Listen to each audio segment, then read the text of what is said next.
What is up, guys? Today I'm going to be teaching you how to build a visual scale in Fruity Loops.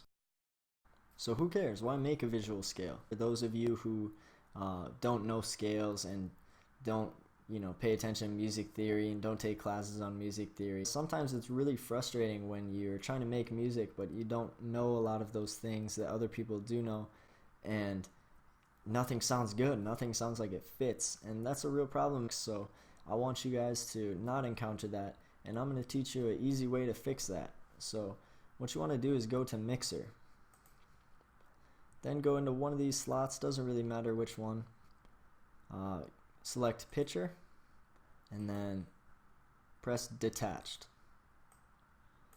So you can pick any scale you want. I'm going to pick F sharp minor because it caught my eye.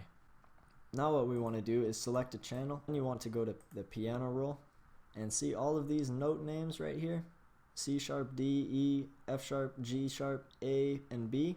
You want to put these onto the piano roll. So C sharp, D, E, F sharp, G sharp, A, and B. So after you're done with that, you can exit out of Picture, and then you can hit Shift E to select all of those, and then hit Shift P to get back to your draw tool, and then click and hold, and you can drag it down 1 octave. So after doing that, you can do the same exact thing one more time by hitting Shift E, selecting all of it, hitting Shift P, and clicking and holding, and then drag C sharp to the top right there. So now you have a scale. So then you want to go to piano roll options, you want to go down to helpers, and you want to enable ghost channels. So do that, and then you can go to your channel rack, you can deselect this or mute this, and then you can go into your other instruments. I have some prepared, but it doesn't really matter what instruments they are. You can make anything sound nice. But see all these gray lines right here? That is our scale. We want to keep our notes on these gray lines, and we're going to make chords using these gray lines.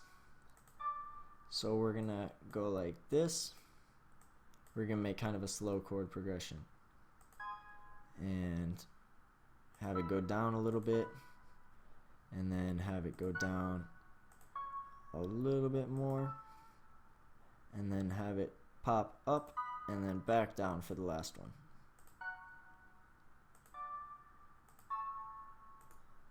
Lower that a little bit.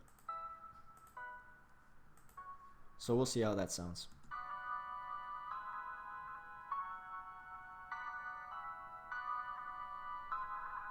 So it doesn't sound too bad. Now we will go to the melody.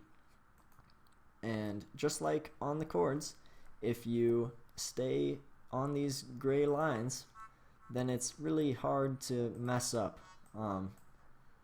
Like, it's kind of hard to make something that sounds bad.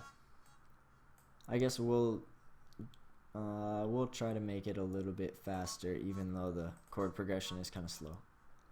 But we're just sticking on these gray lines, making something that we kind of like the sound of. So let's listen to this.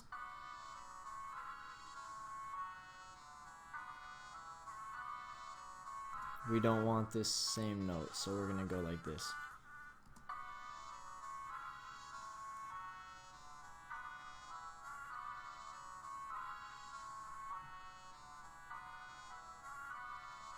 I kind of like that. I kind of want this to go down again though. So we'll see how this sounds.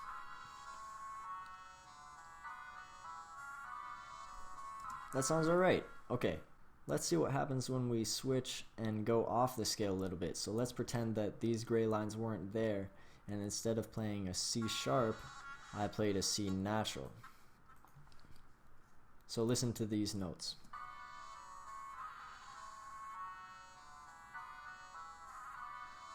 See how it sounds really off? I'll give a different example. Instead of A5, we're going to be playing G5.